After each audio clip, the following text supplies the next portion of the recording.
Bismillahirrahmanirrahim. Assalamualaikum warahmatullahi wabarakatuh.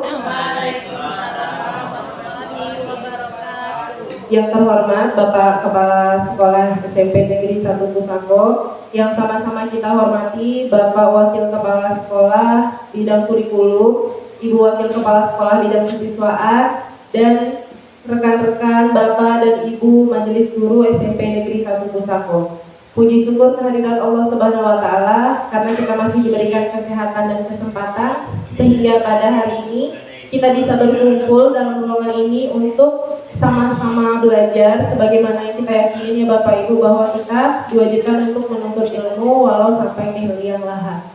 Kedua kalinya salawat beriringkan salam marilah kita hadiahkan kepada baginda Nabi besar Muhammad SAW dengan mengucapkan Allahumma sholli ala sayyidina Muhammad wa ala ali sayyidina Muhammad. Mudah-mudahan kita semua termasuk ke dalam umat yang mendapat syafaatnya di yaumil akhir nanti. Jadi Bapak Ibu, hari ini agenda kita adalah workshop mengenai desain pembelajaran aktif berpusat pada peserta didik. Nah, kebetulan narasumbernya adalah rekan-rekan kita juga di sekolah ini. Jadi sebenarnya kami bukan berposisi sebagai guru, tetapi kami akan membersamai Bapak Ibu untuk sama-sama mendalami lagi bagaimana mendesain pembelajaran yang aktif dan berpusat pada peserta didik. Nah, sebelum memulai kegiatan, marilah sama-sama kita dengarkan sambutan dari Bapak Kepala SMP Negeri 1 Pusako, Bapak Final, silakan.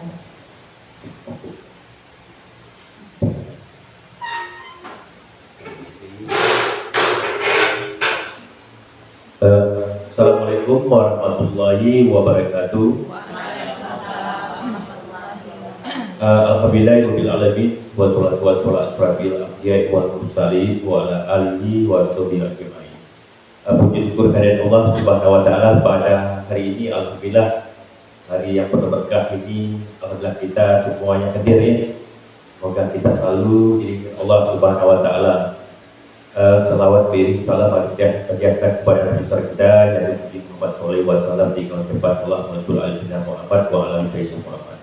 Yang saya hormati Bapak Wakil, yang saya hormati Ibu Wakil Ketua, yang saya hormati Bapak Ibu Majelis yang hadir pada hari ini, dan juga saya hormati dan kami banggakan yang tempat ini bukan berarti apa tidak dengan yang guru penggerak kita,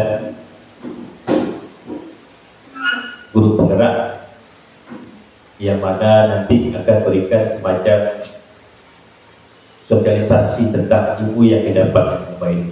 Jadi ini kombinasi bekerja sama bergotong royong kepada kita semuanya. Jadi perlu juga sekolah mengambil suatu keputusan dalam hal ini bagaimana menerapkan ilmu-ilmu yang disampaikan oleh penggerak tadi, yaitu bagaimana kita akan laksanakan bersama-sama. Jadi alhamdulillah mungkin kita guru penggerak ada 3. Ini luar biasa, ini banyak 3 nih Pak. Kalau kita mungkin agaknya tanggung-tanggung, agaknya santai-santai saja, kita uji. Inilah kesempatan kita untuk berbagi ya. Alhamdulillah yakin dan percaya Bapak Ibu juga itu siap untuk mendapatkan ilmunya. Saya bersyukur sekali mungkin hadir pada kesempatan berbahagia ini. Kenapa? Yaitu mungkin hadir semuanya perlu juga kami sampaikan. Di mana dalam hal ini sangat penting yaitu gurunya hadir di sini. Seluruh guru yang dikatakan guru. Ya, ada 1 orang yang ini Pak Ibunya masih dalam perjalanan ya. Ya, alhamdulillah mungkin hadir semuanya. Jadi kenapa saya sampaikan yaitu hadir semua di sini untuk menyampaikan beberapa hal yang penting bagaimana perubahan yang akan datang, yang kemarin kita bawa sekolah kita ini. Di mana sesuai dengan mengenai rapor pendidikan kita sudah alhamdulillah, tapi yang ini memang ada beberapa hal yang catatan kita mengenai numerasi tadi. Numerasi mungkin agaknya terlalu apa juga kitanya. Itu juga perlu kita perbaiki bersama-sama, kita rekomendasikan. Jadi dengan kegiatan-kegiatan ini bisa mendongkrak daripada yaitu nilai rapor kita nantinya. Tapi dengan asal mungkin kalau sudah disampaikan semacam penjelasan dan ilmu yang disampaikan oleh guru kita sama-sama ini, Bapak Ibu juga melaksanakan sama-sama.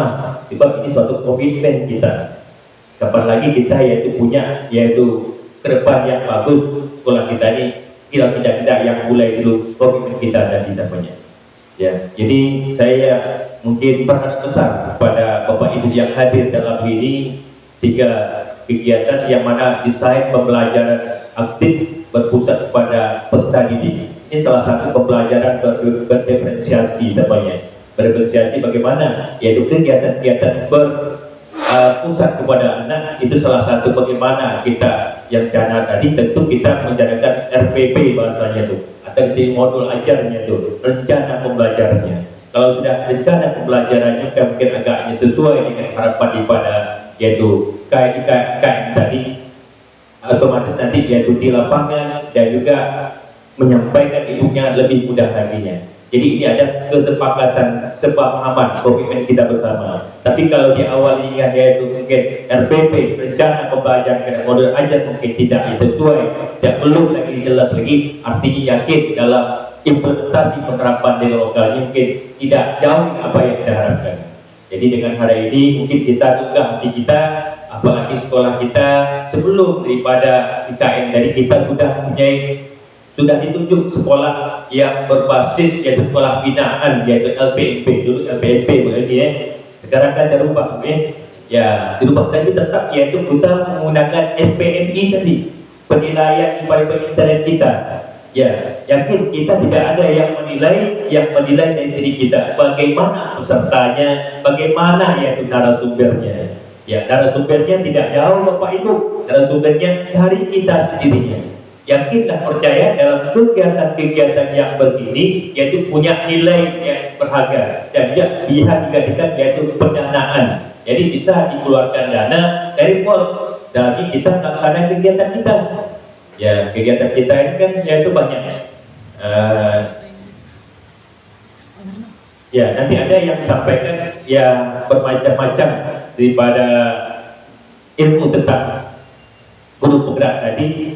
Jadi Ibu Leni juga menyampaikan, Ibu Lia juga menyampaikan, Ibu ya si Ana pun juga menyampaikan namanya. Mudah-mudahan ini bukan berarti mungkin sebetulnya kita semua bisa namanya, yakin bisanya. Tapi inilah cara berbagi kitanya.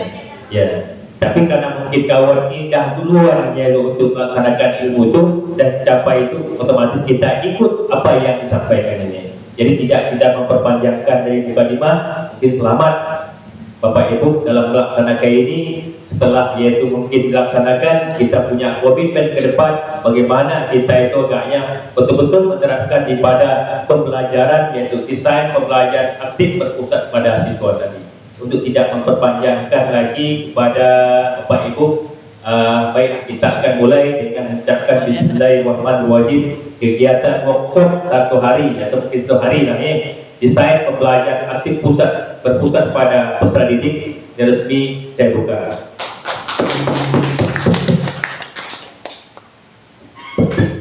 Terima kasih kepada Pak Final atas sambutan yang telah diberikan. Untuk tidak memperpanjang waktu lagi, langsung saja ya Bapak Ibu. Jadi nanti workshop kita hari ini akan dibagi menjadi 3 sesi. Sesi pertama akan disampaikan oleh Ibu Irda Leni yang akan menyampaikan tentang pembelajaran berdiferensiasi.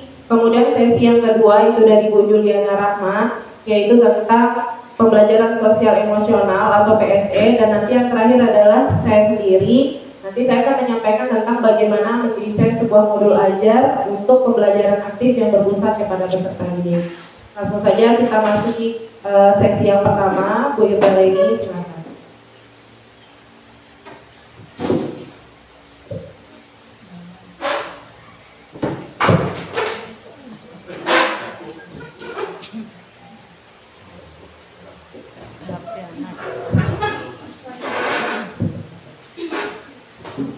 Bismillahirrahmanirrahim. Assalamualaikum warahmatullahi wabarakatuh.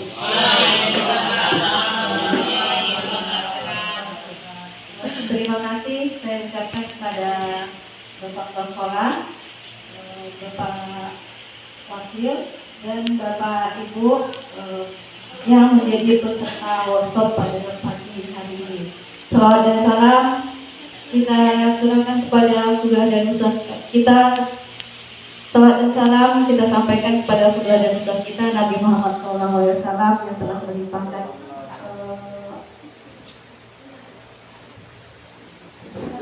yang telah menuntun kita kepada jalan dari kegelapan kepada yang penuh dengan ilmu pengetahuan. Terima kasih. Langsung saja saya akan membahas tentang, karena ini ada 3 pembahasan dalam workshop pada pagi hari ini. Saya yang akan membahas tentang pembelajaran berdiferensiasi, kemudian Ibu Ana yang akan membahas tentang PSE, pembelajaran sosial dan emosional, dan teknis bagaimana cara pembuatan modul yang akan dijelaskan oleh Ibu Dian Hamidah nantinya. Dan langsung saja saya akan memaparkan tentang pembelajaran berdiferensiasi. Jadi pembelajaran diferensiasi ini sebenarnya sudah dijelaskan sebelumnya, jadi sebagai pengingat saja, dan mungkin nanti akan saya berikan ada contoh-contoh pembelajarannya. Jadi ini hanya sekedar aplikatifnya aja. Jadi untuk pengingat sesuai dengan tema kita workshop itu mendesain pembelajaran aktif berpusat pada peserta didik. Jadi pada pembelajaran sekarang ini sesuai dengan Merdeka Belajar, artinya memang kita berpusat, pembelajaran itu pusat pada siswa. Jadi ketika kita berbicara tentang pendidikan, kita akan berbicara selalu tentang murid. Bagaimana kita menciptakan pembelajaran yang menyenangkan, yang membuat murid bisa merasakan sekolah itu adalah tempat yang menyenangkan, tempat yang paling nyaman, dan tempat mereka bisa mendapatkan kebahagiaan selain dari di rumahnya. Jadi itu sesuai dengan apa yang disampaikan oleh Ki Hajar Dewantara, bahwa pendidikan itu menuntut segala kekuatan kodrat yang ada pada anak-anak agar mereka sebagai manusia maupun anggota masyarakat dapat mencapai keselamatan dan kebahagiaan yang setinggi-tingginya. Nah, jadi tentu ketika kita memberikan pembelajaran, kita harus memberikan pembelajaran yang menyenangkan bagi murid. Sementara bagaimana di lapangannya? Ketika di lapangan murid sangat beragam. Bagaimana kita akan memberikan pembelajaran yang bisa memberikan kepuasan bagi semua murid. Nah, itu yang akan kita bahas. Jadi sebagai pendidik kita harus menyediakan layanan pendidikan yang memungkinkan semua murid untuk mempunyai kesempatan dan pilihan untuk mengakses apa yang kita ajarkan secara efektif sesuai dengan kebutuhan mereka. Ini sudah kita bahas sebelumnya. Jadi pembelajaran berdiferensiasi ada 3 ya. Ada diferensiasi konten, diferensiasi proses, dan diferensiasi produk. Jadi usaha menyesuaikan proses pembelajaran di kelas untuk memenuhi kebutuhan belajar individu. Nah, jadi pada berdiferensiasi konten, bagaimana kita merujuk pembelajaran itu pada strategi membedakan pengorganisasian dalam penyampaian konten atau materi pengetahuan, konsep, keterampilan yang akan kita berikan kepada murid. Bisa berupa video, PPT, atau gambar, atau berupa cerita. Nah, itu kita harus mengetahui pula apa yang dibutuhkan murid itu. Kemudian berdiferensiasi proses, merujuk pada strategi membedakan proses yang harus dijalani oleh murid. Jadi bagaimana proses pembelajaran dari awal sampai akhir sehingga murid merasakan pembelajaran itu sangat menyenangkan, sesuai dengan yang mereka butuhkan. Mereka sukanya bermain, mereka sukanya berjalan, ya kita beri kebutuhan yang sesuai dengan keinginan belajar mereka. Ada yang sukanya nonton, ada yang sukanya bermain peran, ada yang sukanya yang membaca saja. Itu proses.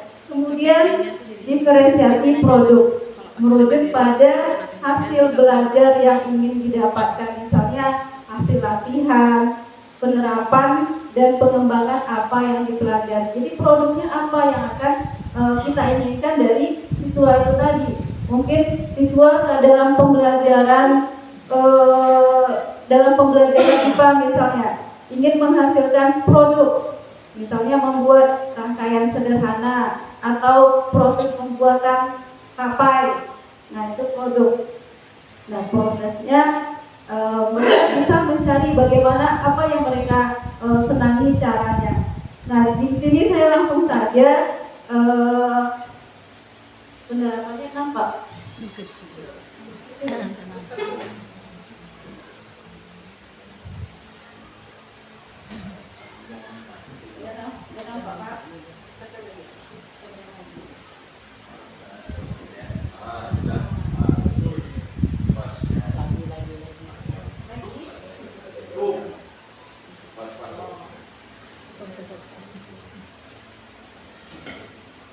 Nah ini salah satu contoh pembelajaran berdasarkan profil belajar murid. Nah contohnya ini Pak Dia mengajar pelajaran IPA. Tujuannya agar murid dapat mendemonstrasikan pemahaman mereka tentang habitat makhluk hidup. Jadi dari proses memperhatikan belajar murid, Pak Nian mengetahui mana murid yang merupakan pembelajar visual, auditori, dan kinestetik. Nah, di sini saat mengajar yang pertama Pak Nian menggunakan ini konten, menggunakan banyak gambar, alat bantu visual, menyediakan video, membuat sudut belajar atau display informasi yang ditempelkan di tempat-tempat tertentu di kelas. Nah, kemudian saat memberi tugas, Pak Neon membolehkan murid-muridnya memilih cara mendemonstrasikan pemahaman mereka tentang habitat makhluk hidup. Jadi murid boleh menunjukkan pemahamannya dalam bentuk gambar, tulisan, atau rekaman wawancara. Atau kalaupun mereka mampu, mereka bisa berupa video. Dan anak-anak kita sekarang ini, karena saya sudah mencoba di kelas 9, mereka mampu membuat video pembelajaran. Jadi saya memberikan tugas, yuk ketika belajar cara bagaimana tentang perkembangbiakan tumbuhan. Jadi kita memberikan materi. Jadi produk yang dihasilkan adalah bagaimana cara membuat mencangkok. Jadi itu produk yang dihasilkan. Dan bisa berupa foto, bisa berupa video. Ternyata anak-anak kita mampu membuat videonya. Mereka menjelaskan dalam video itu bagaimana proses mencangkoknya itu, dan termasuk diferensiasi produk. Nah ini contoh pembelajaran dalam pelajaran bahasa Indonesia. Bagaimana seorang guru mengajarkan muridnya materi tentang iklan. Jadi produknya adalah murid bisa membuat iklan. Dan bagaimana cara mereka bisa membuat iklan? Tentu mereka ada mendapatkan prosesnya berupa diferensiasi konten. Jadi memperkenalkan tentang iklan itu apa, kemudian dibagi per kelompok, dan tiap kelompok diberikan apa yang mereka minati, cara belajar yang bagaimana yang mereka minati untuk bisa memahami pembelajaran yang diberikan guru. Jadi untuk teknisnya nanti akan dipaparkan oleh Bu Lia. Jadi pada pembelajaran berdiferensiasi ini kuncinya adalah kita bisa memahami murid, kemudian kebutuhan belajar yang bagaimana yang mereka inginkan supaya pembelajaran itu bisa menyenangkan dan bisa diterima oleh murid-murid, sehingga mereka menikmati pembelajaran dengan menyenangkan, sehingga hasil yang didapatkan lebih maksimal lagi. Mungkin itu saja pemaparan saya tentang pembelajaran berdiferensiasi. Mudah-mudahan kita semangat selalu untuk memberikan pembelajaran yang menyenangkan bagi murid, sehingga hasil yang dicapai juga akan lebih bagus, lebih maksimal lagi. Itu saja, saya akhiri dengan Assalamualaikum warahmatullahi wabarakatuh. Waalaikumsalam warahmatullahi wabarakatuh. Bu Indra atas pemaparannya. Kita masuk ke sesi yang kedua, yaitu tentang pembelajaran sosial dan emosional yang akan disampaikan oleh Ibu Juliana Rahman. Kepada Ibu.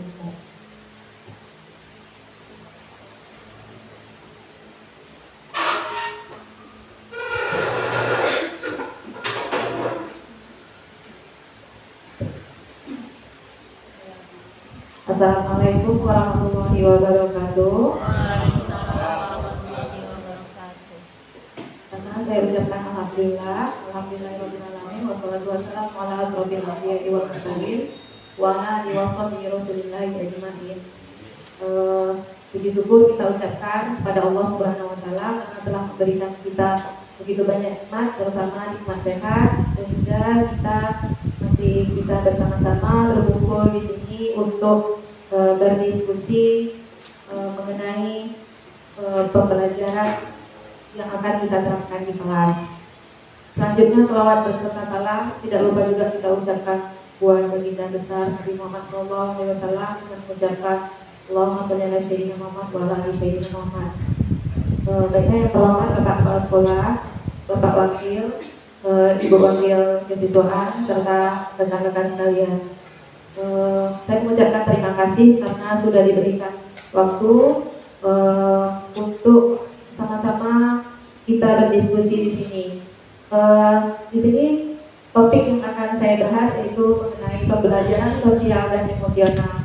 Ini merupakan juga salah satu tugas yang harus saya selesaikan untuk menyelesaikan pendidikan guru penggerak saya.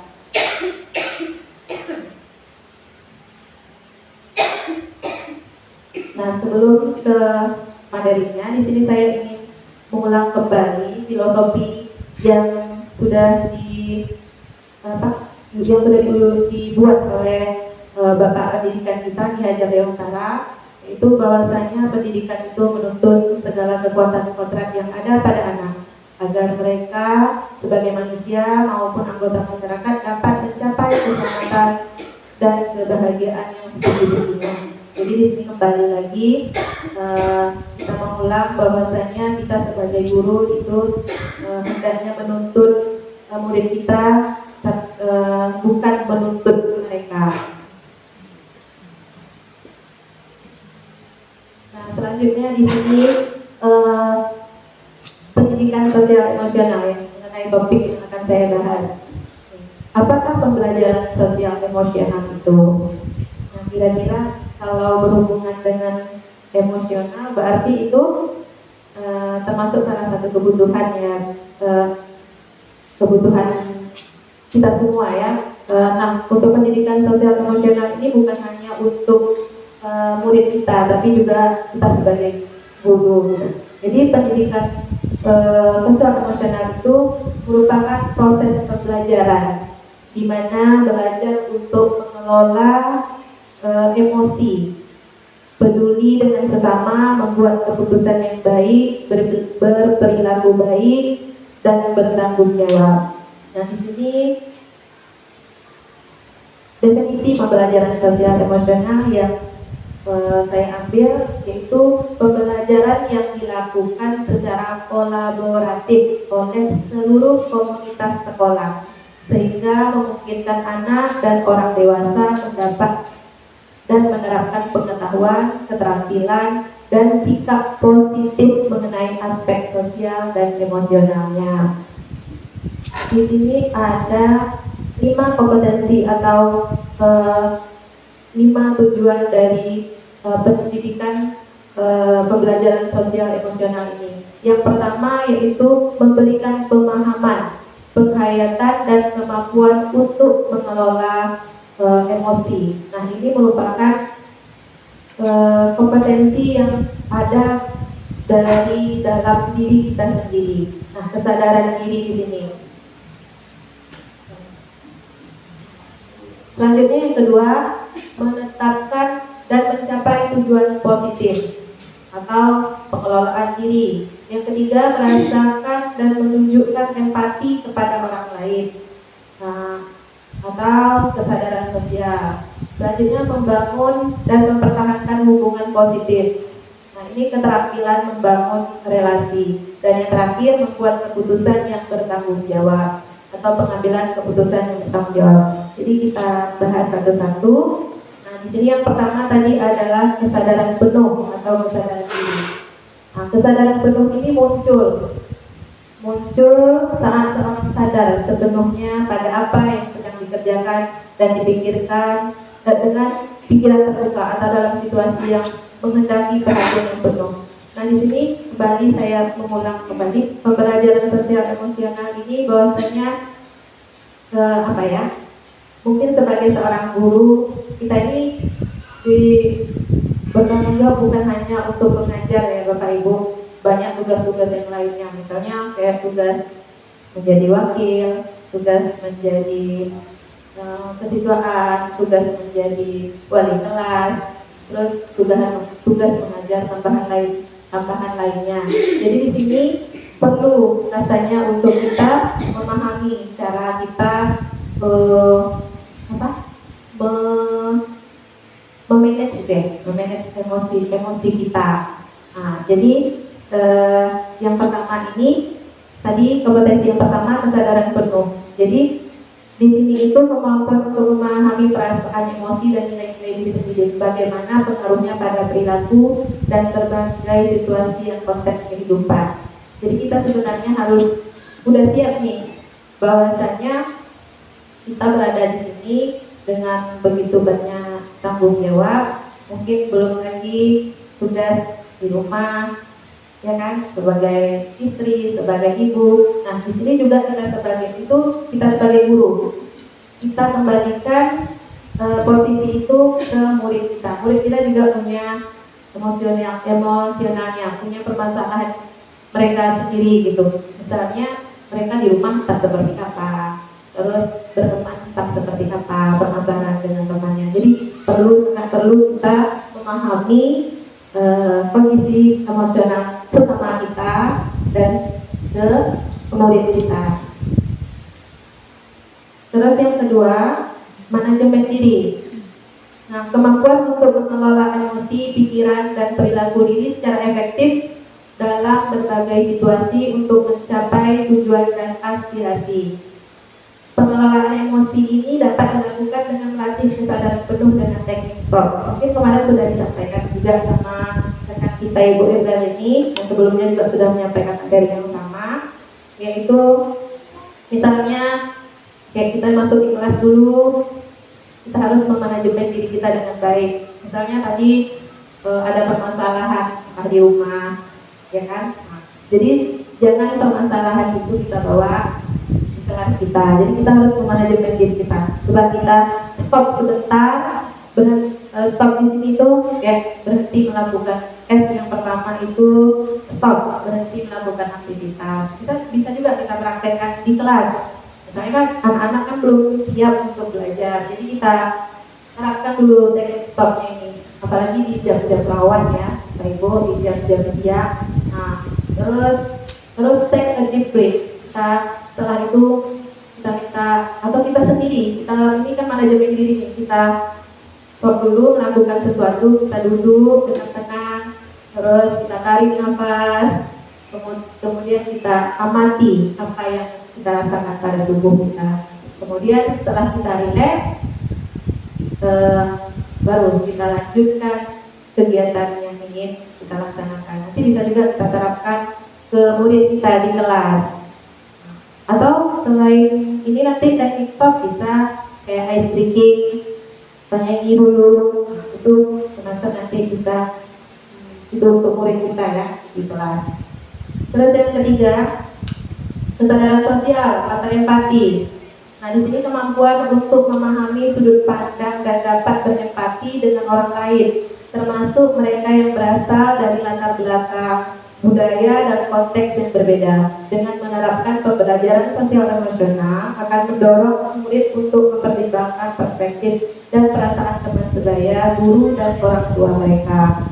Nah, di sini kesadaran sosial atau empati, kita juga perlu mengingatkan nih sama murid kita bahwasanya kalau di sekolah kita ini beraneka ragam, sukunya juga, budayanya juga jadi berbeda-beda. Jadi kita harus tetap mengingatkan murid-murid kita bahwasanya kalau murid kita kan bergurau, nah itu harus kita ingatkan juga murid-murid kita. Terus sesama kita juga. Terus yang lanjut, keempat, keterampilan berrelasi, kemampuan untuk membangun dan mempertahankan hubungan yang sehat dan sportif.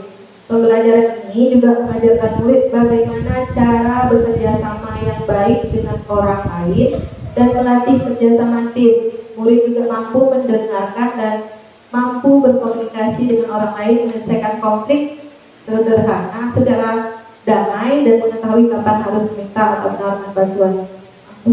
Banyak typo.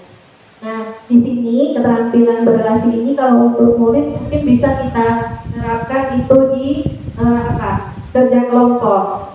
Nah, kadang-kadang kan murid ini kalau kita pilih kelompok mereka, kan mereka tidak mau, tidak mau mem, tak mau bu, jangan dia, kami mau dengan ini aja, seperti itu. Nah, jadi di sini juga kita ajarkan untuk anak kita keterampilan berrelasinya, bahwasanya mungkin teman yang mereka anggap kemampuannya di bawah pasti punya kemampuan lebih di bidang lain. Misalnya kayak kita suruh kerja kelompok terus nanti ada yang lukis-lukis, mungkin mereka menganggap temannya yang tak mampu tadi dalam materi mungkin mampu nanti dia di melukis-lukisnya gitu. Jadi kita harus juga memberikan pengertian kepada murid kita tentang itu. Terus yang terakhir, pengambilan keputusan yang bertanggung jawab. Seorang pengambil keputusan yang bertanggung jawab akan mempertimbangkan semua aspek alternatif pilihan berikut konsekuensinya. Sebelum kemudian mengambil keputusan, kompetensi ini berkaitan dengan mengidentifikasi masalah, menganalisis informasi, mengambil keputusan, bertanggung jawab dan keputusan yang telah diambil. Nah, untuk dapat melakukan hal ini, maka seseorang perlu belajar bagaimana mengevaluasi situasinya, terus menganalisis alternatif pilihan, kemudian mempertimbangkan konsekuensi dari masing-masing pilihan itu terhadap diri mereka sendiri dan orang lain. Nah, untuk pengambilan keputusan ini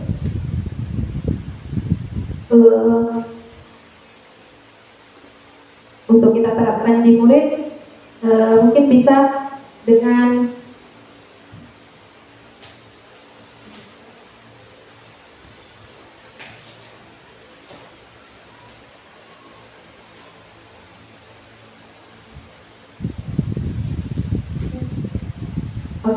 mungkin bisa di sini kita melakukan pembiasaan mengenai pembelajaran sosial komprehensif untuk diterapkan pada siswa sejak ini. Di sini dalam pengambilan keputusan ini, kompetensi ini pertama itu dengan mengidentifikasi masalah, menganalisis informasi dan mengambil keputusan bertanggung jawab. Nah, selanjutnya jika kelima analisis ini tadi sudah kita terapkan, dan sebenarnya 5 analisis ini sudah kita terapkan. Yang pertama itu yang mungkin sudah kita terapkan yang berhubungan dengan profil pelajar Pancasila, itu mungkin dengan membuat kegiatan membuat keyakinan kelas, ya, dengan membuat keyakinan kelas. Jadi dengan membuat keyakinan kelas itu kita sudah melibatkan murid kita. Misalnya kita membuat keyakinan kelas. Jadi kan pertama-tama kalau keyakinan kelas itu kan bukan dari kita sebagai gurunya kan. Kita lempar dulu ke murid kita apa yang mereka inginkan terhadap kelas impian mereka. Jadi di sana sosial emosionalnya dapat tuh di sana. Misalnya membuat peraturan, jadi mereka lebih nanti bertanggung jawab untuk melaksanakan keyakinan kelas atau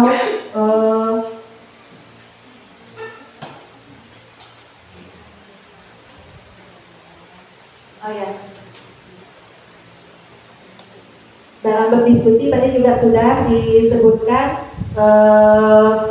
tadi kita gabungkan muridnya yang mampu sama yang kurang mampu tadi ya. Oke. Terus,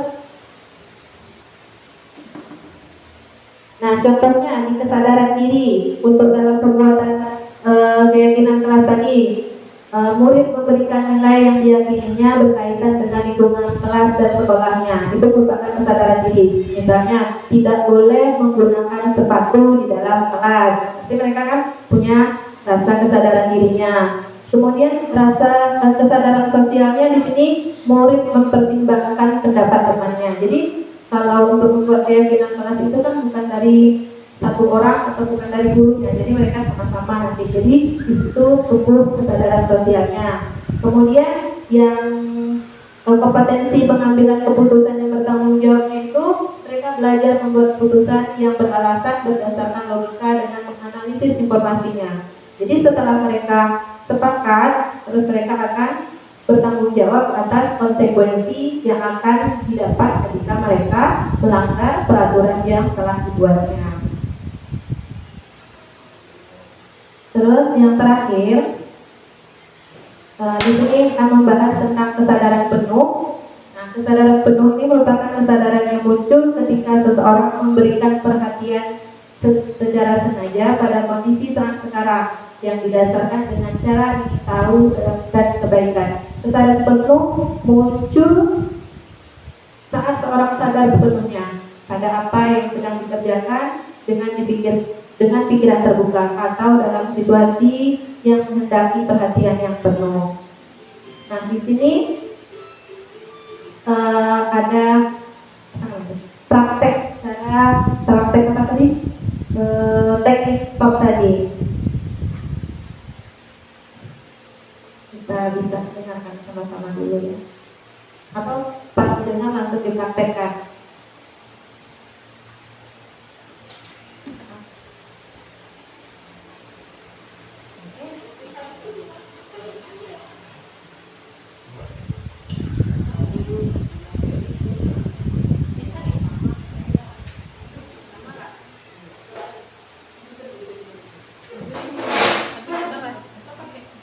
Ini ada suara yang di sini.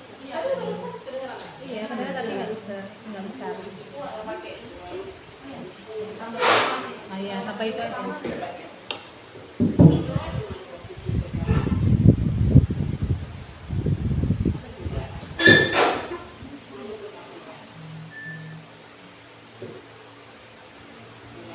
Kedua bahu kiri dan kanan. Letakkan kedua telapak tangan pada paha. Lemaskan jari-jari tangan. Rasakan tubuh berkumpul pada lantai atau tempat duduk Anda. Istirahatkanlah. Rasakan lantai Anda berpijak. Rasakan tempat duduk Anda. Silakan pejamkan mata atau arahkan pandangan ke depan. Rilekskan kedua kelopak mata. Tarik nafas dalam. Sadari nafas masuk. Sadari nafas keluar. Rasakan udara segar yang masuk melalui lubang hidung. Rasakan udara hangat yang keluar dari lubang hidung. Lakukan sebanyak 2 kali.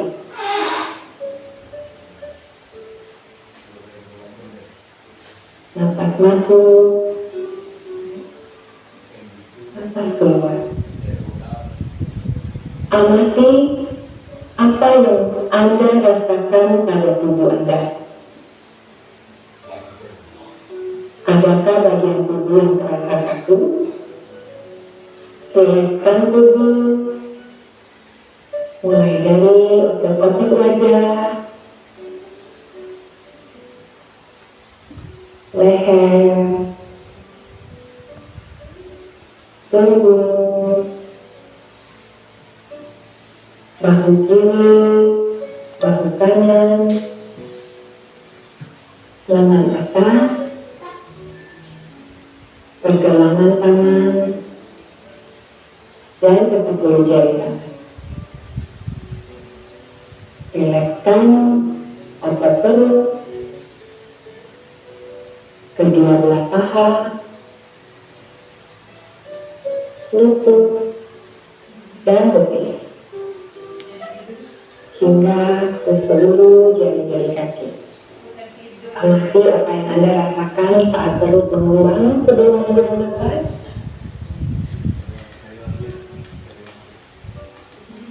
Amati pula apa yang Anda rasakan saat otot perut mengempes.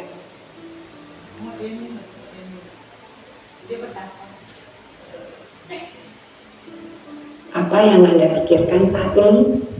Jika pikiran Anda mengembara pada hal lain atau terasa ngantuk, perlahan kembalikan pikiran Anda pada nafas Anda. Amati nafas yang terasa lebih pelan dan dalam.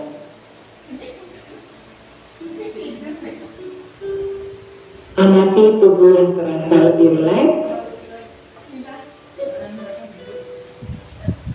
Amati pikiran yang terasa lebih fokus. Amati pilihan-pilihan tindakan yang dirasa paling tepat untuk Anda lakukan saat ini. Latihan selesai. Silakan lanjutkan kembali aktivitas Anda dengan perasaan yang lebih tenang, pikiran yang lebih jernih, dan sikap yang lebih positif.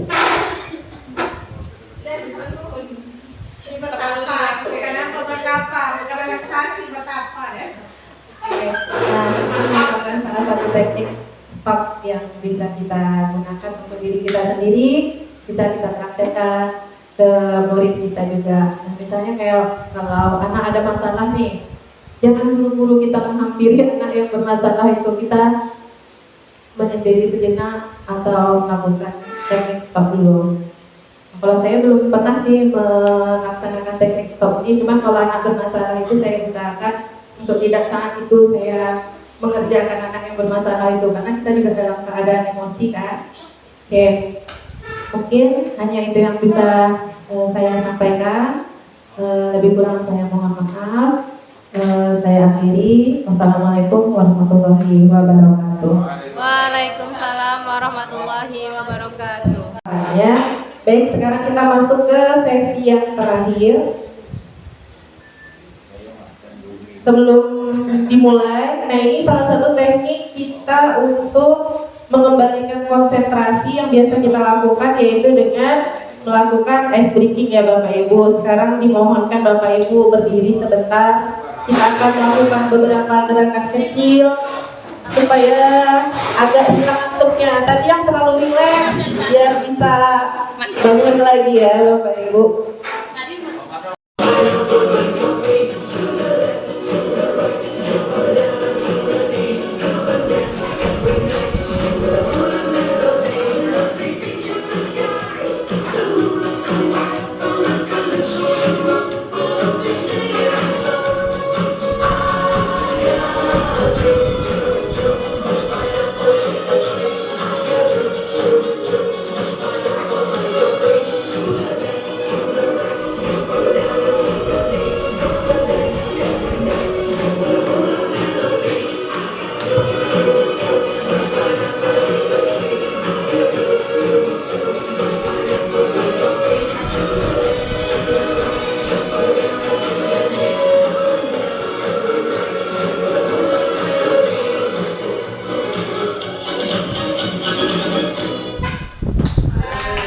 Udah enggak ya?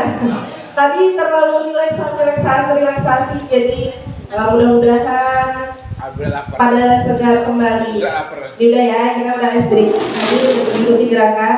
Jadi workshop kita kali ini salah satunya adalah untuk pemenuhan tugas saya karena mengikuti pelatihan kemarin di Pekanbaru selama 5 hari. Jadi mungkin materi yang akan saya bagikan, kita berbagi sama-sama di sini tidak akan sebanyak yang diperoleh kemarin. Kenapa? Karena kemarin kegiatannya itu 5 hari, tidak mungkin kita padatkan dalam waktu 1 jam.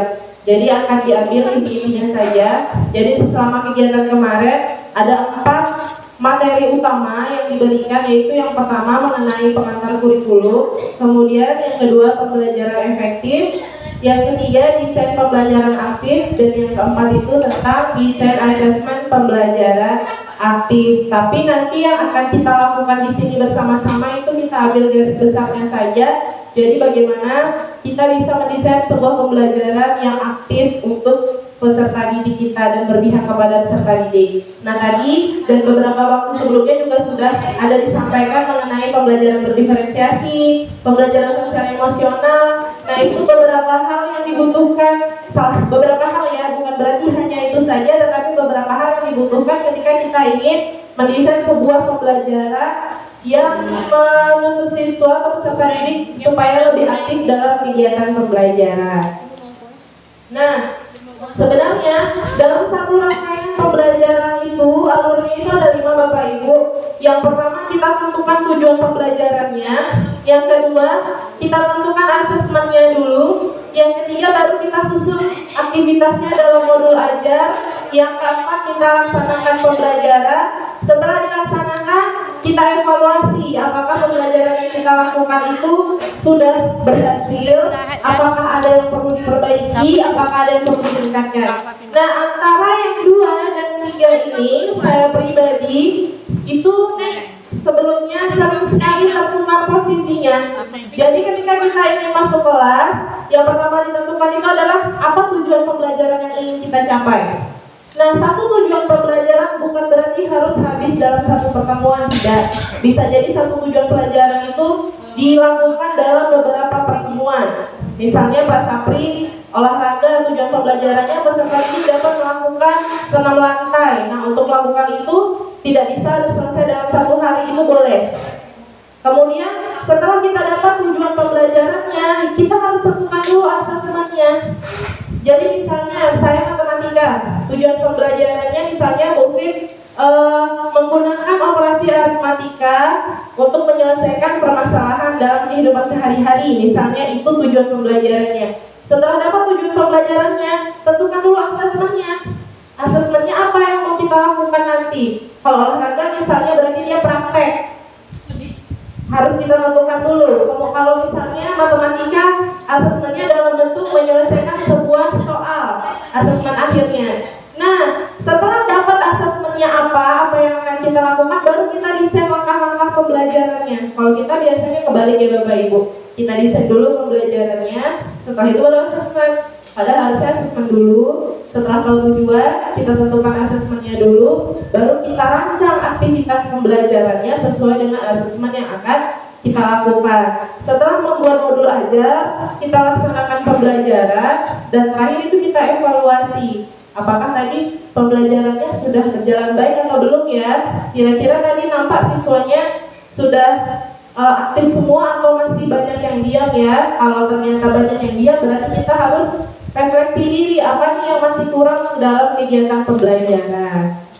Nah, kemudian tadi kan kita bicara tentang tujuan pembelajaran. Dalam kurikulum Merdeka itu untuk membuat sebuah tujuan pembelajaran, kita berangkatnya itu dari CP, dari capaian pembelajaran. Capaian pembelajaran ini adalah sebuah rumusan yang harus dicapai oleh siswa dalam satu fase.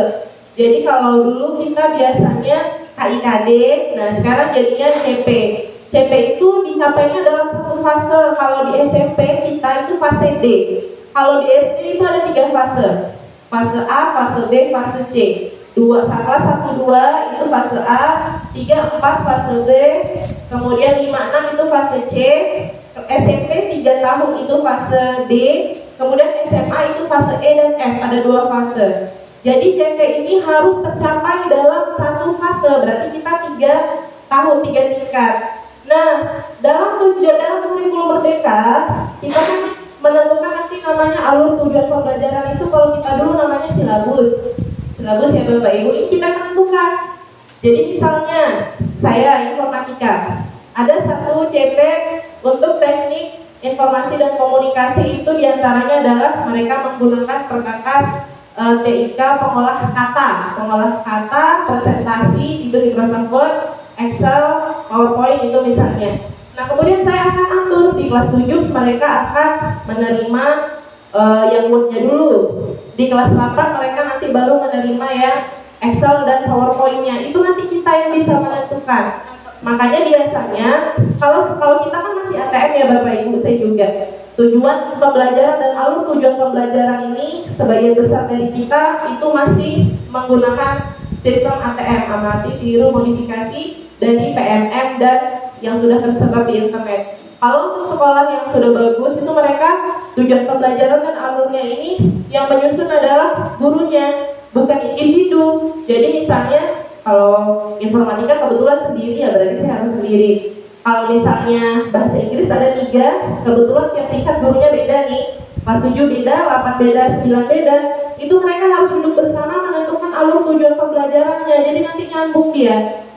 Antara kelas 7, kelas 8, kelas 9 sinkron. Apa yang perlu diajari di kelas 7, kemudian apa nanti yang di kelas 8, apa yang dipelajari di kelas 9. Kalau gurunya cuma 1 ya terpaksa lah sendiri. Kita nanti bisa pelan-pelan coba Bapak Ibu, karena kalau kita yang mengatur, kita nanti pembelajaran di kelasnya itu lebih tepat. Kalau matematika misalnya, bilangan bulat itu kan dasar dari semua operasi ya Bu Fit. Artinya kelas 7 itu dia harus selesai bilangan bulat.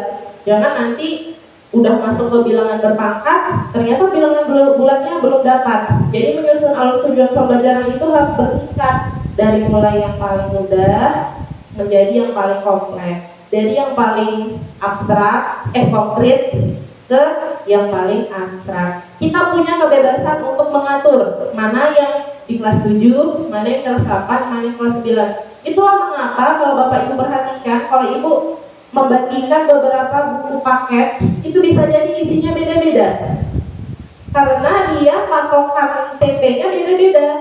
Penerbit Erlangga begini isinya, materinya ini di sini. Tapi ternyata terutama matematika, kalau pelajaran lain kebetulan saya juga belum terlalu melihat. Kalau matematika itu beda-beda. Sama-sama terbitan Kemdikbud, penulisnya beda, ada di Ki Susanto, ada yang dari Jepang itu terjemahan, itu beda isinya. Ada yang di buku satunya udah ada transformasi geometri, yang sebelahnya nggak ada. Karena ya itu tadi, tujuan pembelajarannya acuannya beda-beda. Jadi kita lebih diberi keleluasaan. Kalau dulu di kurikulum sebelumnya kan udah ada tuh aturannya, silabus semester 1 ini dia, silabus semester 2 ini dia. Kalau di kurikulum Merdeka untuk ATP itu guru punya keleluasaan untuk menyusun. Tapi kalau mau pakai yang sudah ada juga boleh. Jadi CP itu minimalnya itu tercapai, minimalnya. Bisa jadi untuk sekolah-sekolah yang mungkin kualitas pendidikannya sudah jauh lebih bagus, itu ditambah lagi standarnya. Mungkin kalau di kita hanya untuk operasi bilangan bulat biasa, mungkin di mereka nanti sudah sampai ke bentuk eksponen dan seterusnya. Yang penting CP dasarnya itu sudah terwujud. Nah, CP ini tertuang di Keputusan Kepala Badan Standar Kurikulum dan Asesmen nomor 33 tahun 2022. Atau Bapak Ibu bisa akses melalui platform Merdeka Mengajar. Nah, kemudian setelah menentukan tujuan pembelajarannya untuk satu pertemuan atau lebih, yang selanjutnya kita tentukan itu asesmennya. Nah, asesmen ini juga saya seringkali salah persepsi. Kalau dulu saya pahamnya asesmen itu ya latihan terakhir yang biasa kita lakukan itu asesmen ya Bapak Ibu.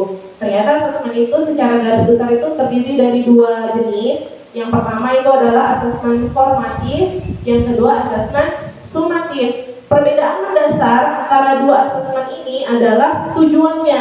Kalau asesmen formatif itu tujuannya adalah untuk guru, bagaimana kita bisa meningkatkan kualitas pembelajaran kita. Jadi kalau asesmen formatif ini biasanya bentuknya observasi, penilaian antar teman, penilaian diri, atau kerja kelompok, uji kerja di kelompok, itu bisa dijadikan sebagai asesmen formatif. Atau soal juga bisa. Tapi nanti hasil akhirnya itu untuk kita sebagai guru itu sebagai bahan refleksi diri. Jadi dari hasil asesmen formatif, oh berarti tadi kayaknya di kelas anak-anaknya banyak yang tidur. Apa yang perlu kita perbaiki untuk pelajaran kegiatan selanjutnya? Kalau asesmen sumatif, bedanya adalah sumatif ini fungsinya adalah untuk mengukur sejauh mana ketercapaian tujuan pembelajaran tadi. Makanya sebaiknya pertujuan pembelajaran itu kita melakukan asesmen. Bentuknya tidak harus soal Bapak Ibu. Contohnya kayak Pak Sapri tadi. Pak Sapri olahraga, tujuan pembelajarannya peserta didik bisa melakukan gerakan senam lantai dengan baik misalnya. Berarti asesmen akhirnya untuk melihat itu bagaimana? Ya tentu praktek. Boleh praktek. Atau saya di komputer. Misalnya peserta didik bisa menggunakan perkakas TIK pengolah kata dengan baik, ya berarti nanti saya tidak harus mengasih soal ke anaknya tentang materi, tidak. Yang penting kita lihat, misalnya kita kasih praktek, bisa nggak dia membuat sesuatu dengan menggunakan perkakas pengolah kata dan seterusnya. Jadi sebenarnya dalam kurikulum kurikulum merdeka, ujian itu tidak diwajibkan lagi. Cuma kalau kita kan memang dari dinasnya juga masih meminta ya Bapak Ibu. Jadi sumatif di akhir semester itu tidak harus dalam bentuk ujian sebenarnya. Jadi boleh aja kalau misalnya saya mau praktek aja misalnya, atau diambil dari kumpulan dari sumatif yang sudah dilaksanakan, karena kan tiap tujuan pembelajaran kita lakukan sumatif. Kalau dulu ulangan ya Bapak Ibu. Jadi boleh saja di kurikulum merdeka itu kita ke ujian, jadi nilainya kita ambil dari sumatif tujuan 1, sumatif tujuan 2 gitu. Tapi karena kita berada di bawah pemerintah dan kita harus mengikutinya, dinas kita masih menganjurkan kita untuk melaksanakan ujian semester, nggak apa-apa, kita ikuti saja. Tapi pada prinsipnya asesmen itu ada 2. Yang pertama formatif itu tujuannya untuk merefleksi kegiatan pembelajaran, untuk memperbaiki kegiatan pembelajaran. Kemudian yang kedua itu sumatif itulah yang digunakan untuk melihat ketercapaian sebuah tujuan pembelajaran. Ini perbedaannya ya. Formatif untuk guru itu mengawasi pembelajaran, memastikan perkembangan siswa dan mengecek pemahaman. Kemudian untuk siswa mengevaluasi pembelajaran sendiri, misalnya kita minta dia untuk melakukan penilaian diri atau penilaian antar teman gitu, membangun pengetahuan. Tapi kalau sumatif dia untuk mengukur apakah murid sudah mencapai capaian pembelajaran atau tujuan pembelajarannya. Itu perbedaan mendasar antara formatif dan sumatif. Jadi tadi langkah pertamanya tentukan tujuan pembelajarannya, yang kedua tentukan asesmennya, sumatifnya apa, formatifnya apa. Habis itu nanti baru kita rancang. Nah Bapak Ibu, dalam kegiatan pembelajaran tidak diharamkan ya Bapak Ibu untuk menggunakan metode ceramah. Mungkin kita agak ketakutan, kan kita harus menuntut anak untuk aktif, berarti kita nggak boleh ceramah. Tidak seperti itu. Boleh saja asal tidak dari awal sampai akhir kita berceramah.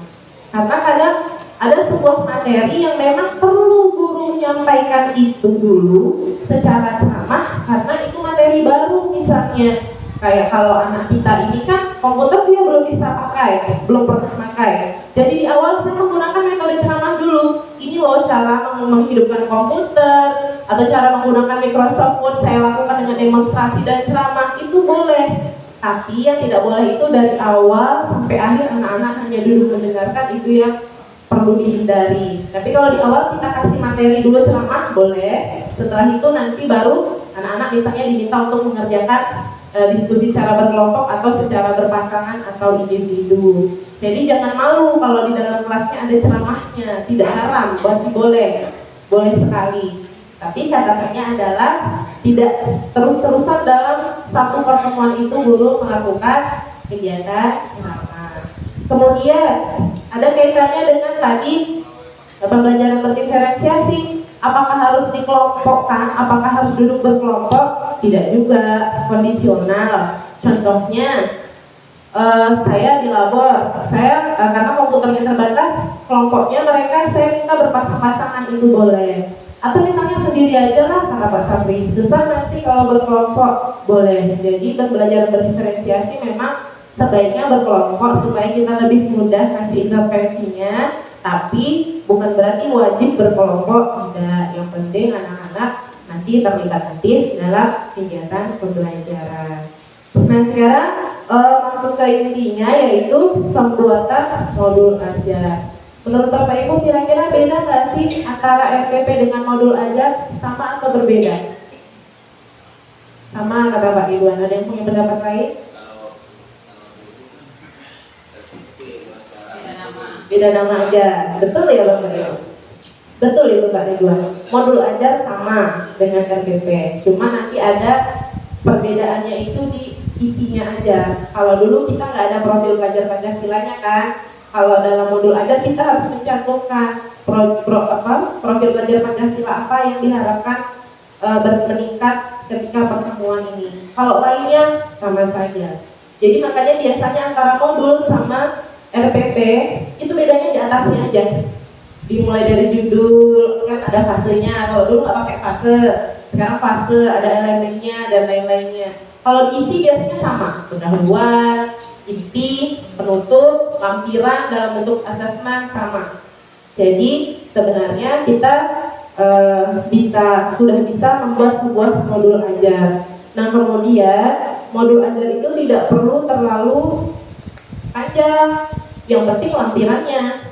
Jadi boleh saja kita membuat modul ajar itu satu halaman untuk identitas modul, satu halaman untuk kegiatan pembelajaran, boleh.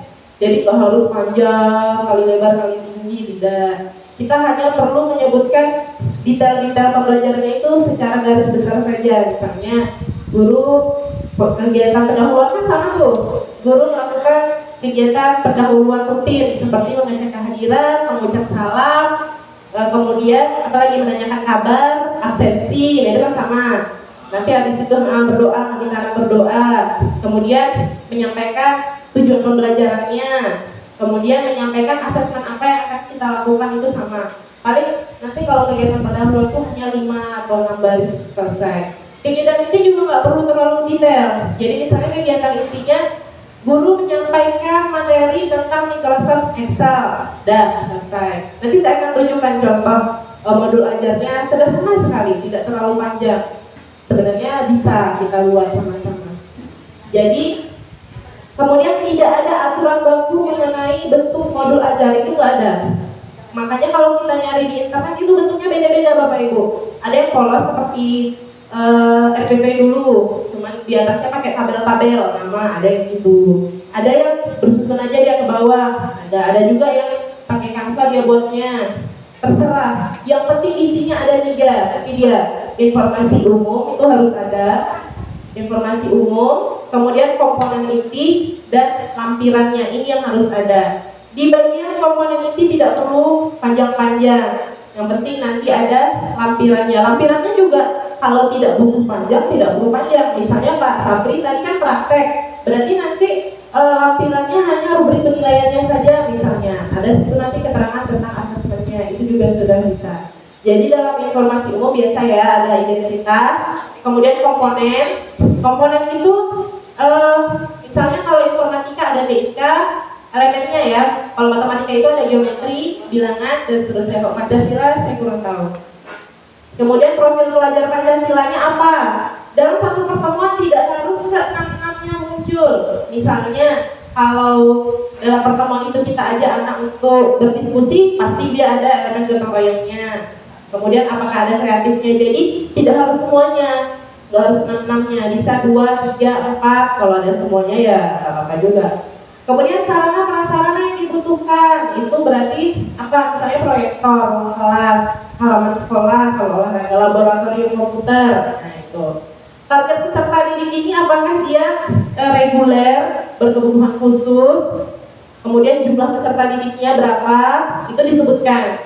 Biasanya kalau jumlah peserta didik rentangnya aja, misalnya antara 20 sampai 25. Mungkin kalau hadir semua 25 karena ada beberapa yang nggak hadir jadi kurang. Kemudian model pembelajaran yang digunakan, model pembelajarannya apa?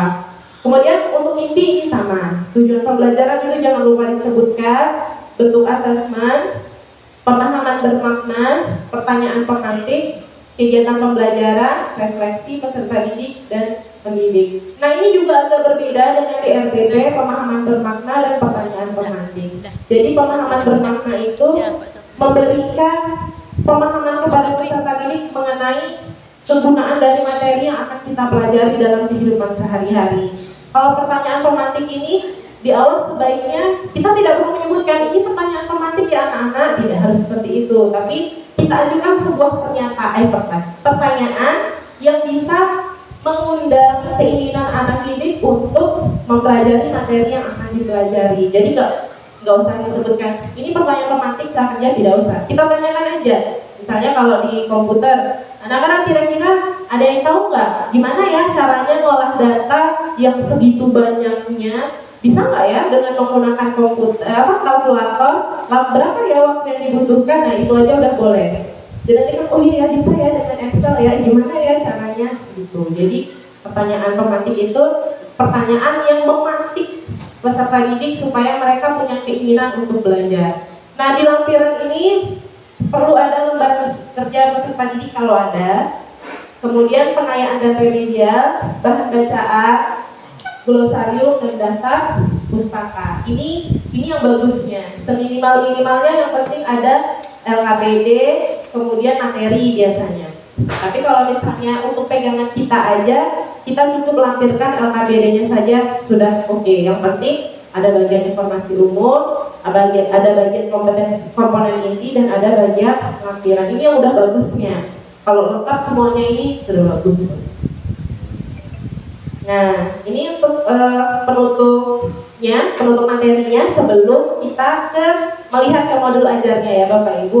Jadi ada quote dari Mas Menteri, perubahan tidak dapat dimulai dari atas, semuanya berawal dan berakhir dari guru.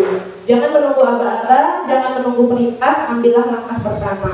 Besok dimanapun Anda berada, lakukan perubahan kecil di kelas Anda. Apapun perubahan kecil itu, setiap guru melakukannya jika setiap guru melakukannya secara serentak, kapal besar bernama Indonesia ini pasti akan bergerak. Jadi semuanya tergantung di kita. Nah, sekarang kita lihat, karena nanti saya sudah minta izin ke Pak Pengel kemarin, jadi nanti Bapak Ibu, produk akhir dari workshop ini adalah sebuah modul ajar yang mencakup pembelajaran berdiferensiasi dan PSE. Jadi produk akhirnya adalah sebuah modul ajar yang nanti akan dipraktekkan di kelas. Jadi workshop ini tidak hanya berhenti di sini saja, nanti berkelanjutan ya Pak ya. Jadi setelah ini nanti bersama-sama kita akan membuat sebuah modul ajar, walaupun hanya rancangan kasarnya saja dulu. Nanti akan diberi waktu untuk merampungkan. Setelah selesai nanti akan dipraktekkan di kelas untuk disupervisi. Jadi berkelanjutan ya Bapak Ibu. Kita sama-sama belajar. Ini saya ada contoh. Nah, untuk diferensiasi tadi kita tidak perlu terlalu susah memikirkannya. Diferensiasi itu kan tadi bisa kita lakukan melalui diferensiasi konten, diferensiasi proses, maupun diferensiasi produk. Nggak perlu mikir yang susah dulu.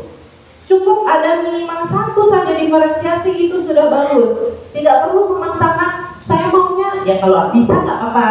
Tapi kalau tidak bisa nanti pusing memikirkan diferensiasinya, akhirnya modulnya nggak jadi. Karena kita kan belum terbiasa, saya juga belum terbiasa Bapak Ibu sama. Karena kita belum terbiasa, jadi kita belum nemu.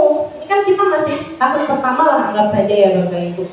Jadi awal-awal ini memang sulit memikirkannya, makanya nggak perlu memaksakan tiga-tiganya, nggak perlu. Ada satu aja, konten, proses, atau produk. Salah satu aja itu sudah bagus. Kalau bisa tiga-tiganya lebih bagus. Saya coba ingatkan kembali, kalau untuk konten itu berarti materi yang kita sampaikan ya Bapak Ibu. Misalnya untuk bilangan bulan, misalnya saya untuk anak-anak kinestetik, saya meminta mereka maju ke depan untuk memeragakan mereka berjalan pada garis bilangan. Kan itu melibatkan badan dia.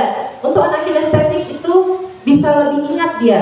Yang kalau dia melibatkan anggota tubuhnya untuk bergerak, itu boleh. Kemudian untuk anak yang audiovisual, saya menyiapkan ilustrasi berupa gambar atau video. Itu sudah boleh, sudah termasuk diferensiasi konten jadinya. Kalau proses ini sebenarnya sering kita lakukan Bapak Ibu. Apa itu kalau proses? Biasanya kita mendatangi anak-anak yang butuh bantuan. Ketika kita anak-anak dikelompokkan kelompok ini dia diam-diam aja, nggak nanya, karena dia udah paham, jadi dia ngerjain sendiri. Kita nggak datangin, nggak terlalu kita jelaskan. Di kelompok lain, saya nggak ngerti, saya minta jelasin ini gimana. Kan kita ada melakukan perbedaan antara satu kelompok dengan yang lain. Itu juga sudah diferensiasi Bapak Ibu. Jadi sebenarnya nggak susah. Udah sering kita lakukan, cuma kita nggak tahu namanya. Gitu. Kemudian kalau yang di produk ini sebenarnya untuk guru-guru seperti kalau matematika memang mungkin nanti agak terbatas ya kalau produknya ya. Kalau misalnya bisa aja seperti ini. Di akhir kita meminta anak untuk merangkum semua materi yang sudah dipelajari hari ini. Apa yang sudah kalian peroleh? Silakan tuangkan dalam bentuk yang kalian mau. Boleh dalam bentuk tulisan, boleh dalam bentuk gambar atau peta konsep, boleh dalam bentuk puisi atau pantun. Nah itu juga sudah diferensiasi produk. Jadi kalau proses itu prosesnya yang berbeda-beda, kalau produk hasilnya beda-beda gitu. Jadi kayak misalnya Bu Leni kemarin minta anak boleh buat video. Oh kemarin pas P5 di minggu lalu Bu Mumut meminta anak buat apa kemarin kita buat? Buat mempromosikan ini ya, promosikan tentang peduli lingkungan. Bu Mumut meminta anak mengerjakan dalam bentuk terserah, ada yang poster, ada yang komik, satu lagi apa kemarin Bu? Cerpen. Nah itu udah diferensiasi juga, kita beda-beda. Jadi kalau untuk produk kita menyerahkan ke anak. Tapi kalau olahraga nggak bisa ya Pak ya. Kalau gerak satu aja geraknya. Nah mungkin nanti untuk ketika habis belajar senam lantai Pak Sapri menyuruh anak membuat kesimpulan, boleh dalam bentuk video mereka sedang memeragakan misalnya, boleh dalam bentuk keterangan, boleh dalam bentuk gambar. Itu juga sudah diferensiasi produk. Jadi itu tadi, tidak perlu memikirkan yang susah-susah dulu. Kita coba yang dari yang paling sederhana saja dulu. Nanti lama-lama kita akan terbiasa. Nanti insya Allah semakin lebih mudah. Saya akan tampilkan sedikit. Ini bukan berarti saya tampilkan ini yang paling bagus ya Bapak Ibu, contoh saja. Ini modul ajar tentang analisis data, mata pelajaran informatika.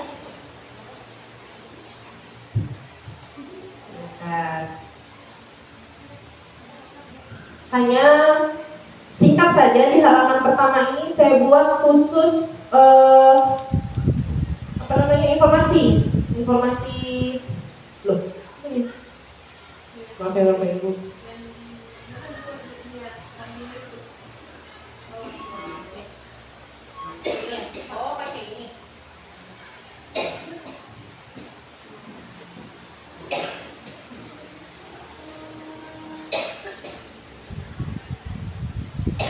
Ini modul ajarnya.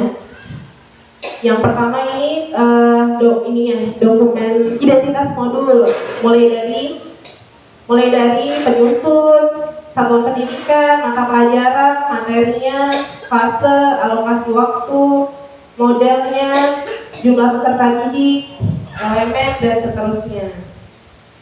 Ini identitas modul. Ini tidak harus seperti ini bentuknya Bapak Ibu. Jadi boleh susun aja ke bawah nggak apa-apa. Atau pakai tabel. Iya, berdiferensiasi. Jadi karena saya suka pakai Canva, jadi saya buat di Canva. Mau Bapak Ibu buat di Microsoft Word boleh. Tanpa gambar bebas, nggak ada ketentuan harus begini nggak. Kemudian ini pertanyaan pemantiknya. Kalau mulai buat dalam bentuk pattern, gimana ya?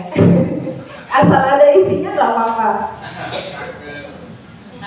Mungkin kan Budi Marta suka menggambar tapi nggak suka pakai Canva, jadi setelah di print digambar-gambar lagi. Boleh aja.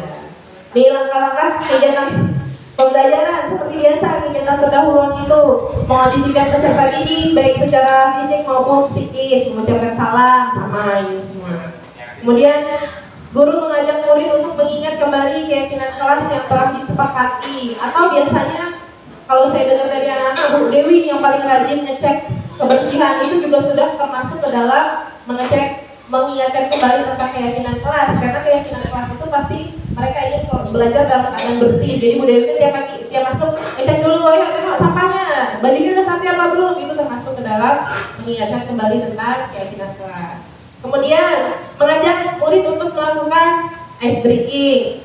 Nah kalau perlu kita di awal itu entah cuma tepuk-tepuk aja, tepuk konsentrasi misalnya, tepuk fokus, tepuk semangat. Nah itu udah termasuk. Tujuannya apa? Ya PSE tadi, untuk membuat mereka kembali dalam keadaan sadar, kondisi alfa, sehingga mereka lebih siap untuk menerima materi. Kemudian menyampaikan apersepsi. Apersepsi itu kan jembatan ya Bapak Ibu. Jadi kita bisa sampaikan dalam bentuk ilustrasi atau video dan seterusnya. Nah kemudian jangan lupa menyampaikan tujuan pembelajaran. Jadi kita sampaikan hari ini tujuan pembelajaran yang akan kita capai adalah ini. Kemudian jelaskan juga penilaiannya. Nanti di akhir kalian akan Ibu berikan misalnya soal untuk melihat sejauh mana pemahaman kalian. Itu juga disampaikan di awal. Kemudian guru mengajak pengetahuan prasyarat. Pengetahuan prasyarat ini bisa aja ibu-ibu, bapak-bapak melakukan hanya jauh sederhana aja. Masih ingat nggak kemarin kita belajar apa? Saya masih ingat gimana cara menjumlahkan makan, gitu aja udah bisa. Karena kalau di sekolah kita nggak bisa pakai handphone ya. Sebenarnya kalau kita ada handphone dan semuanya punya pakai data bakal lebih seru. Kemudian kegiatan inti. Nah ini, guru memberi penjelasan mengenai analisis data. Jadi saya di awal ceramah dulu. Karena nggak bisa kalau langsung bisa kalau mereka jaringan internet kita memadai, mereka bisa browsing sendiri atau mereka sudah punya pengetahuan yang bagus, analisisnya bagus, itu bisa. Tapi kalau untuk anak kita sepertinya belum bisa, jadi memang kita nggak apa-apa di awal kita kasih dulu materi. Misalnya Bu Sawana menyampaikan dulu materi gurindam itu seperti ini loh, nah contohnya ini itu boleh. Misalnya Bu Dewi belajar seni tentang seni lukis misalnya, ceramah dulu Bu Dewinya itu boleh. Kemudian, nah ini berkelompok itu tidak wajib, sekali lagi tidak wajib. Kemudian diberikan LK, kalau ini saya buatnya berdasarkan kesiapan belajarnya, jadi tidak saya memetakan kesiapan belajarnya itu tidak terlalu kaku, maksudnya memberi soal tidak. Hasil pengamatan saya di pertemuan-pertemuan sebelumnya itu saya ngumpulin, oh kalau anak ini berarti kemampuannya gini, gitu aja bisa. Jadi kita guru itu kan lebih tahu ya anak kita itu. Untuk bahasa Inggris dan matematika itu berbeda. Jadi saya nggak boleh nanya ke Bu Fitri, Fit, kalau di kelas bahasa Inggris siapa ya yang bagus? Tidak boleh, karena beda. Matematika dengan informatika walaupun serumpun, tapi sebenarnya nggak boleh juga, karena di informatika itu ketika di labor itu anak-anak yang bagus tuh malah yang seperti Hamzah, itu mereka bagus ketika di labor.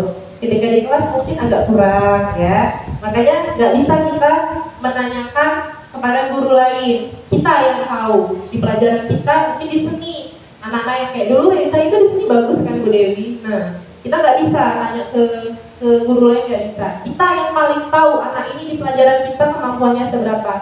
Nah pengelompokan ini sebaiknya tidak permanen. Jadi jangan setiap pertemuan kita membagi dia dalam kelompok berdasarkan kesiapan belajar. Nanti bisa jadi anak ini jadi minder karena kita ini kelompok bodoh-bodoh nih, katanya bisa jadi. Kalau bisa pembagian kelompoknya itu tidak terdeteksi anak gitu. Jangan kalau cuma tentang minat boleh kita kasih tahu anak-anak. Misalnya seni, ini kelompok ini nanti kelompok yang sukanya seni tari ya. Ini kelompok ini seni musik itu nggak apa-apa. Tapi kita jangan mengatakan anak-anak ini kita kelompoknya yang pintar dengan yang pintar ya, itu tidak boleh. Kita harus menjaga perasaan anak juga. Nanti dia udah down duluan. Kalau kita bodoh-bodohnya, nah kayak gitu.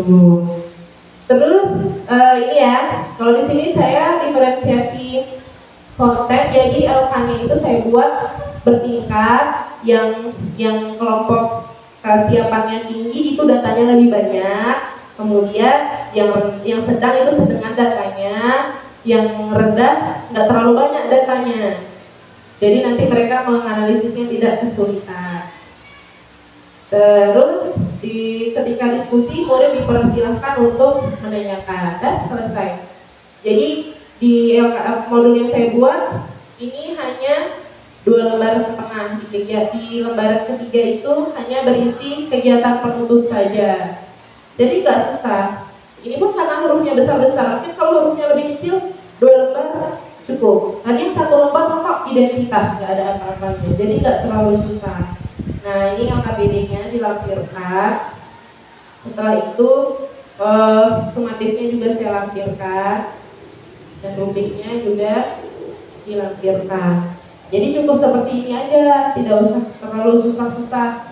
Jadi nanti Bapak Ibu kan saya yakin sudah punya pegangan modul ajar semua kan Bapak Ibu yang udah dibuat kemarin, yang kita cari dari internet. Silakan Bapak Ibu modifikasi aja. Jadi tidak perlu membuat yang baru. Tapi kalau misalnya Pak Ridwan penasaran, saya mau buat yang baru, nggak apa-apa juga.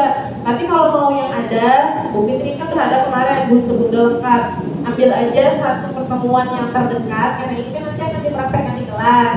Jadi pilih satu pertemuan mana, tinggal dimodifikasi aja, dipertegas di situ mana diferensiasinya. Apakah kita mau diferensiasi di kontennya? Karena kalau secara umum kan tidak disebutkan ya kalau di modul.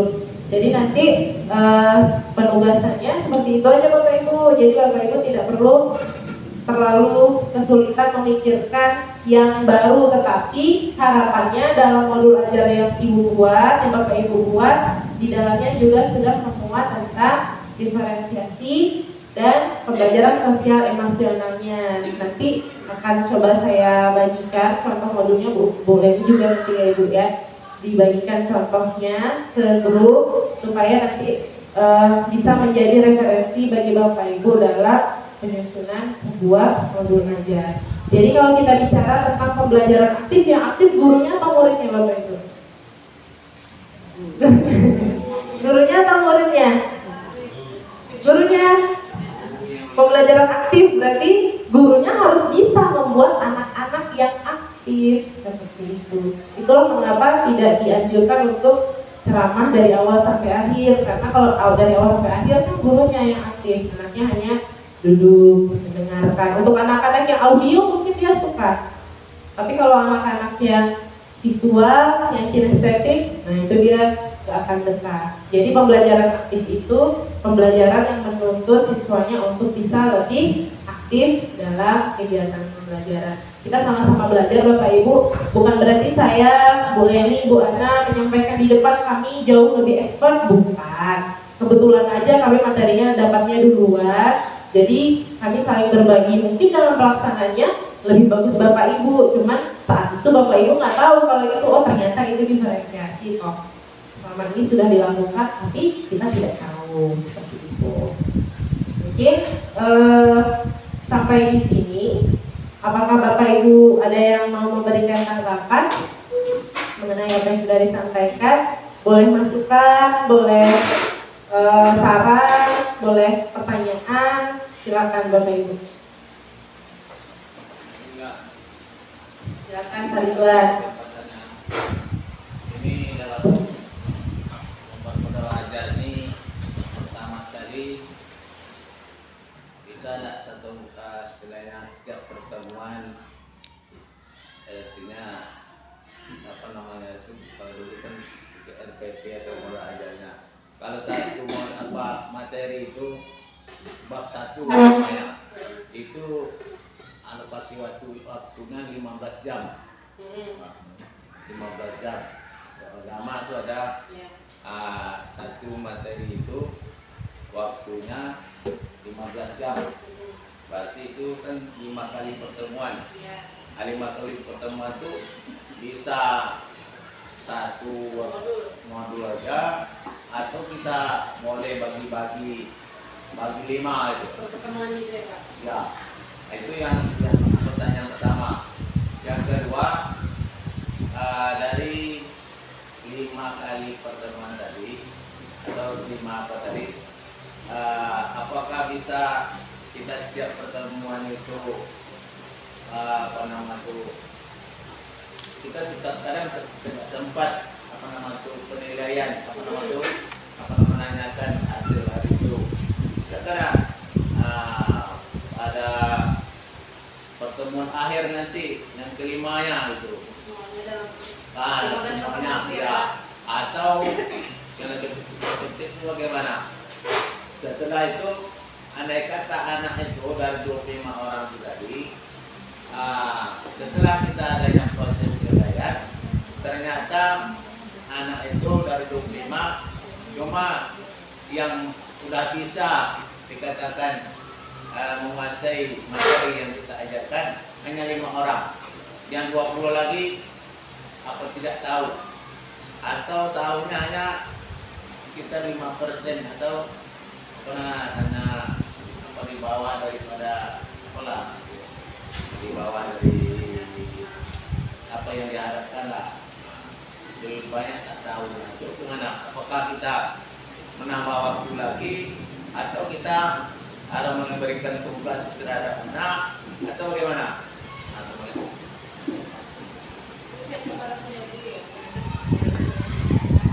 Kalau untuk pertanyaan yang pertama, boleh saja Bapak kalau misalnya satu modul ajar itu untuk 5 pertemuan tadi ya, 5 pertemuan itu boleh, tapi sebaiknya dalam pembelajarannya itu didetailkan pertemuan satunya apa, pertemuan keduanya apa, ketiganya apa. Jadi sebenarnya Bapak Ibu sintak pembelajaran itu misalnya kita proyek itu kan cenderung lebih butuh waktu yang panjang karena dia menghasilkan proyek sebuah produk gitu kan. Jadi tidak bisa habis dalam satu pertemuan. Jadi boleh saja proyek besar itu udah berapa sintaknya? 7 kalau nggak salah ya. Berapa sintaknya Bu? Kalau nggak salah 7 tuh. Jadi misalnya dari 1 sampai 3 di pertemuan pertama, 4 sampai 7 di pertemuan kedua. Tapi di nampak di modulnya Pak, yang pertemuan 1 apa, pertemuan kedua apa. Boleh dia dalam satu judul. Jadi kalau tadi kan saya kebetulan untuk satu pertemuan aja contohnya. Jadi Pak Ridwan misalnya untuk 5 pertemuan boleh 1. Jadi tapi ada detailnya. Pertemuan 1 apa materinya, pertemuan 2 sampai mana, pertemuan ketiga apa. Gitu Pak. Sama, kalau dari PP dulu kan walaupun untuk 15 pertemuan tapi dia tetap ada pemisahnya pertemuan 1 gitu. Sama saja. Itu untuk yang pertama. Kalau untuk yang kedua mengenai ketercapaian tujuan pembelajaran, kalau saya biasanya kalau misalnya hanya 5 orang kan berarti di bawah kurang dari 25% hanya 5 orang. Itu sebenarnya serba salah ya Bapak Ibu. Kalau kita ulangi lagi ya jalan-jalan kita.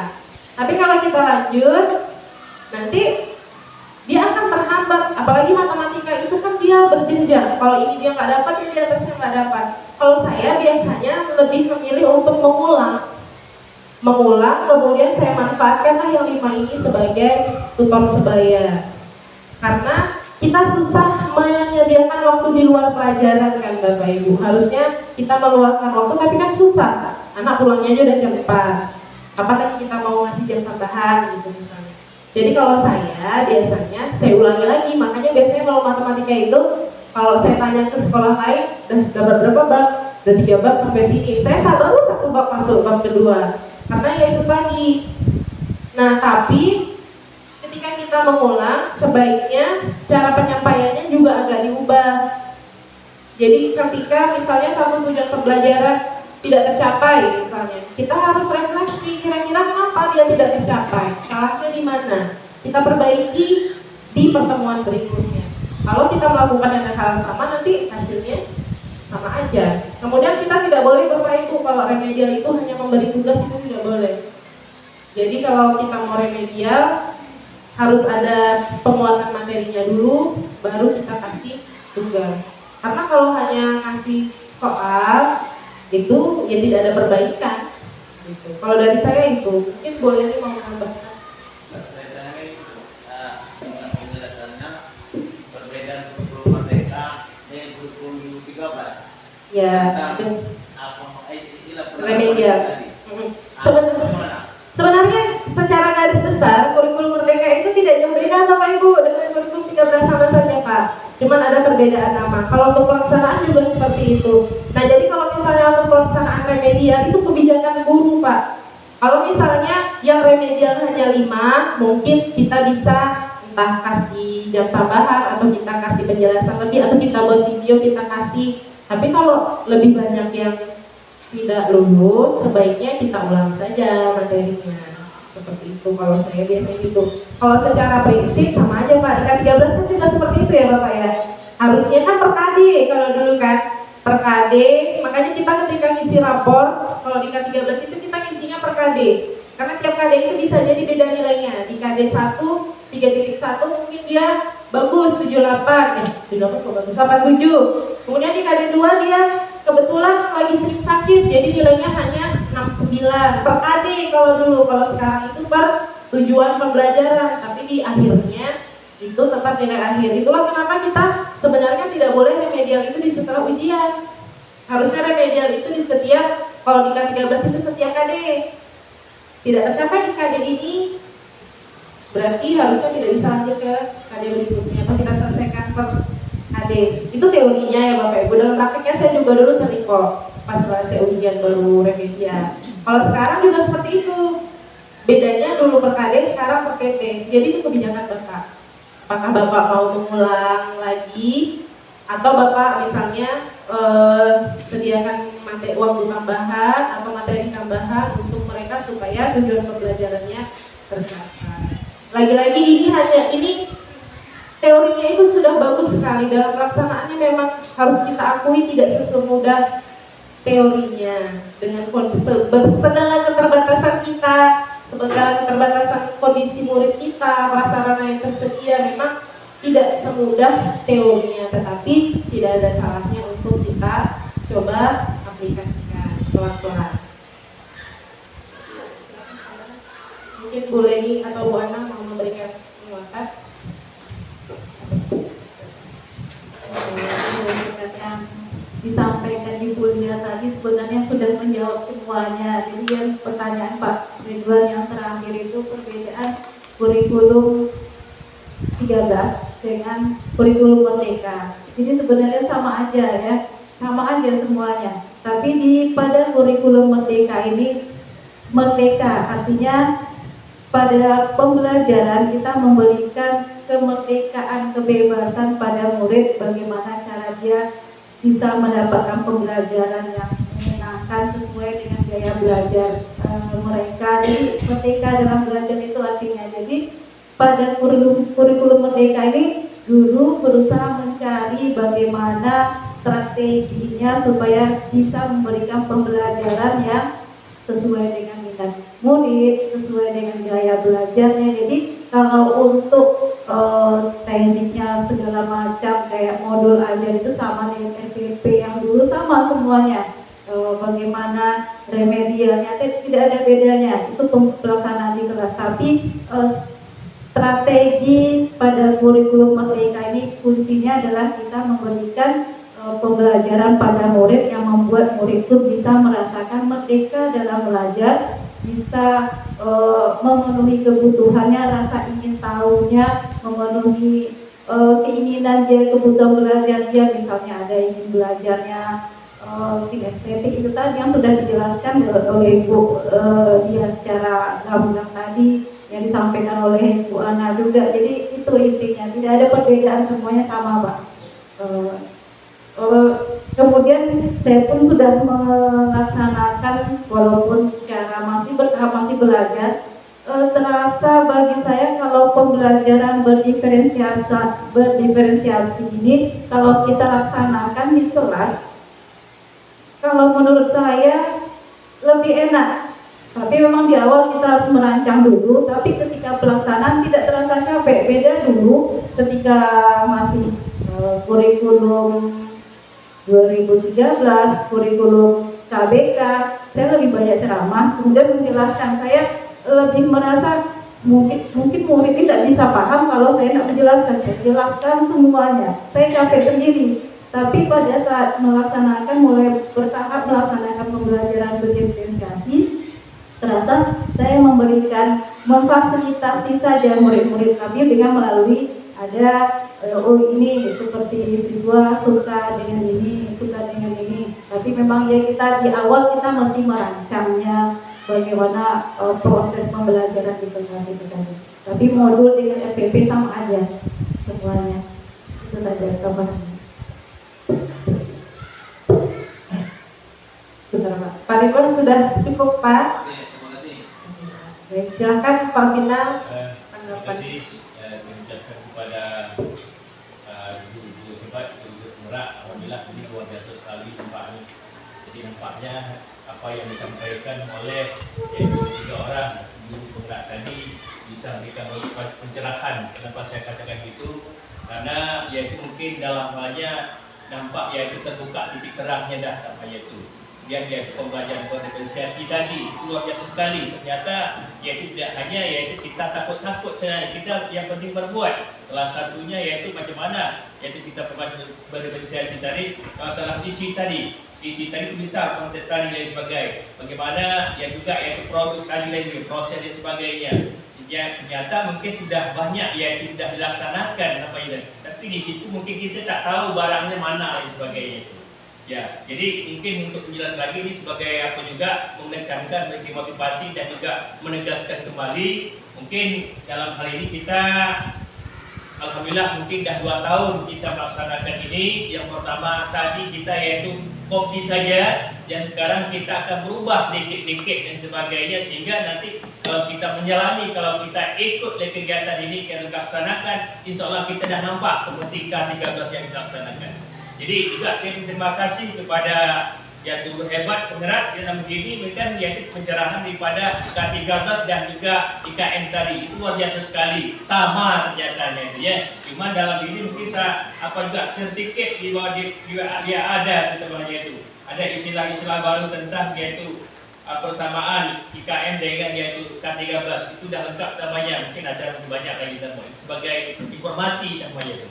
Nah dalam itu mungkin apa yang disampaikan oleh yaitu guru penggerak tadi ya, di situ kita ada yaitu titik akhirnya, ada tujuan yang kita sampaikan. Salah satu itu penegasan di Kepala Dinas mengatakan bahwa yaitu proses pembelajaran dalam ini kita banyak yaitu dalam proses pembelajaran yaitu supervisi kelas lah. Ini momen yang luar biasa sekali dalam ini. Kalau tak kita mulai, kapan lagi kita ingin melaksanakan ini? Inilah kita bergeraknya. Jadi saya menegaskan kepada kawan-kawan yaitu ikuti, karena mungkin yaitu penilaian jadwal dari kegiatan daripada supervisi itu tergantung dari Bapak Ibu kesiapannya nih. Yang penting sudah ada untuk yaitu bekalnya untuk membuat daripada yaitu model ajar tadi. Dan juga dalam ini Kak, ini mungkin berkenaan dengan yang lain lah namanya kan. Terima kasih sekali. Yang ini ada sebelum kita buat model ajar, kita buat asesmen dulu. Kalau saya buat asesmen dulu, anak saya selesai duluan. Kenapa saya selesai duluan? Karena kan itu penilaian nanti yang akan kita sampaikan pas di model ajar. Contoh tadi, senam lantai. Anak harus bisa kayang, anak harus bisa handstand. Duluan ya, ini cemana nih, ini cemana nih. Sebelum kurikulum merdeka, saya buat K13, ada 5 materi senate sebelumnya. Ada kayang, ada roll ke depan, ada handstand, ada tiger strong, lompat harimau. Dari keempat materi yang saya ajarkan hanya 2 yang sanggup mereka lakukan, yaitu handstand dan roll ke depan. Ya. Jadi bagaimana mengkolaborasi atau apa istilahnya dia merubah sehingga asesmen itu diletakkan ke bawah dulu. Olah ajar dulu kita lakukan, ya kita sampai materi dulu, masukkan materi. Oh ini begini nanti setelah mereka lakukan di olah ajar, berarti hanya 2 yang mereka yang bisa lakukan. Itu yang pertama. Yang kedua, saya kemarin kan kata Bu Lili kemarin saya supervisi di kelas kemarin itu, ya. Jadi ada mungkin di situ ada cakupan tentang berdiferensiasi, yaitu gotong royong dan kerja keras. Ya, ada 2 tuh capaiannya, ada gotong royong dan kerja keras. Ya, di situ bisa ada pengelompokan anak. Ya, ada anak yang hanya biasa-biasa aja, ada anak yang mungkin tidak tahu menau, ada anak yang tidak tahu sama sekali. Ya, jadi kan berarti saya harus mengelompokkan 3 atau 4 macam. Anak yang memang tidak tahu, anak yang berminat di situ, anak yang memang betul-betul semangat dengan hal itu. Oke, itu aja Bu Jamida. Terima kasih. Untuk yang pertama Pak Syafri, sebenarnya di bagian kedua itu memang asesmen, tapi bukan berarti kita melakukan asesmen dulu. Kita merancang dulu asesmennya. Maksudnya seperti ini. Tujuan pembelajarannya kita udah tahu, kita rancang. Kayak Bapak kan berarti udah tahu nih di depan. Tujuan pembelajarannya misalnya peserta didik mampu melakukan langkah-langkah gerakan senam lantai. Berarti Bapak harus merancang dulu apa nanti asesmennya. Misalnya asesmennya dalam bentuk praktek, bukan berarti dilaksanakan dulu. Tetap pelaksanaan itu runut ya, dari kegiatan pembuka, praktek, nanti baru asesmen. Gitu Pak. Jadi kita ketika di kelas hanya menyampaikan saja, nah nanti asesmennya kita praktek ya, praktek senam lantai ya, gitu aja. Yang penting anak-anak tahu dulu apa nanti asesmennya, apakah nanti misalnya mereka asesmennya dalam bentuk mengerjakan soal gitu, kita sampaikan saja. Tapi tetap pelaksanaannya di akhir kalau untuk sumatif. Kalau untuk formatif baru selama pembelajaran dinilainya. Kemudian kalau untuk pengelompokan tadi, pengelompokan berdasarkan kesiapan belajar itu salah satu alternatif saja Pak, tidak harus seperti itu. Misalnya kalau untuk di olahraga bisa saja pengelompokannya berdasarkan berat badan misalnya, untuk yang langsing-langsing satu kelompok misalnya, karena nanti ketika senam lantai mereka tentu lebih fit. Kemudian untuk yang agak gemuk dibedakan satu kelompok gemuk gitu. Masa gini lah. Jadi misalnya, jadi alternatif aja Pak, tidak harus kesiapan belajar. Boleh juga minat, misalnya kayak saya kemarin matematika membuat resep masakan disajikan dalam bentuk pecahan. Itu saya sebelum mulai saya data dulu yang suka manis siapa, yang suka makanan asin siapa. Itu juga udah diferensiasi Pak. Jadi Pak Sapri juga misalnya untuk senam lantai tidak, atau voli nih misalnya. Untuk voli mungkin Bapak nanti asesmennya itu mengenai siapa yang udah biasa main voli, siapa yang memang sama sekali belum, siapa yang udah bisa tapi ala kadarnya. Nah pengelompokannya bisa seperti itu. Kalaupun tidak, ya itu tadi bisa, alternatifnya banyak Pak. Bisa berdasarkan bentuk badan, bisa berdasarkan berat badan, bebas. Gitu Pak.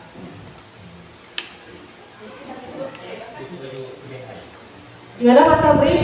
Gitu ya Pak ya. Jadi saya paham maksudnya. Jadi Pak Sapri betul-betul mengikuti berarti. Jadi untuk asesmen tadi pelaksanaannya tetap di akhir, hanya kita perancangannya dulu. Jadi kita tahu nanti apa nih yang mau kita asesmenkan ke anak gitu aja. Pelaksanaannya tetap di akhir. Untuk pengelompokan juga seperti itu. Misalnya bahasa Indonesia, Bu Nay mengelompokkannya itu berdasarkan tokoh kesukaan misalnya. Jadi nanti buat puisi, silakan buat puisi tentang tokoh yang kalian sukai, kita bebaskan. Jadi puisinya nggak harus tentang pahlawan, puisinya boleh tentang apa aja, itu juga udah diferensiasi, bebas. Bahasa Inggris juga seperti itu, misalnya membuat teks deskriptif misalnya, deskriptif atau naratif mendeskripsikan. Jadi Bu Fitri, Bu Ana memberikan kebebasan, silakan kalian mau mendeskripsikan apapun yang kalian mau, orang boleh, barang boleh, lagu boleh, pokoknya gitulah. Itu juga udah diferensiasi. Jadi sebenarnya itu tadi diferensiasi itu tidak semenakutkan yang kita bayangkan, cuma namanya aja diferensiasi. Padahal ya kita udah sering juga kok lakukan. Oke Pak Sapri, sudah cukup. Terima kasih Pak Sapri. Ada lagi Bapak Ibu yang ingin memberikan tanggapan? Pas. Jika sudah tidak ada lagi, mari bersama-sama kita tutup kegiatan ini dengan mengucapkan hamdalah. Alhamdulillahirobbilalamin. Mudah-mudahan apa yang kita lakukan bernilai ibadah dan bermanfaat untuk diri kita dan kemajuan pendidikan khususnya di sekolah kita. Saya sebagai oh iya, dan tugasnya kapan Pak? Tugas modul ajarnya kapan batas akhirnya Pak? 1 minggu. Oh, berarti di Jumat depan ya Bapak Ibu. Di Jumat depan Bapak Ibu modul ajarnya sudah selesai. Berarti di pekan berikutnya tinggal prakteknya di kelas. Dan kami sadari banyak sekali kekurangan yang kami lakukan. Kami mohon maaf. Kami akhiri. Assalamualaikum warahmatullahi wabarakatuh. Waalaikumsalam warahmatullahi wabarakatuh.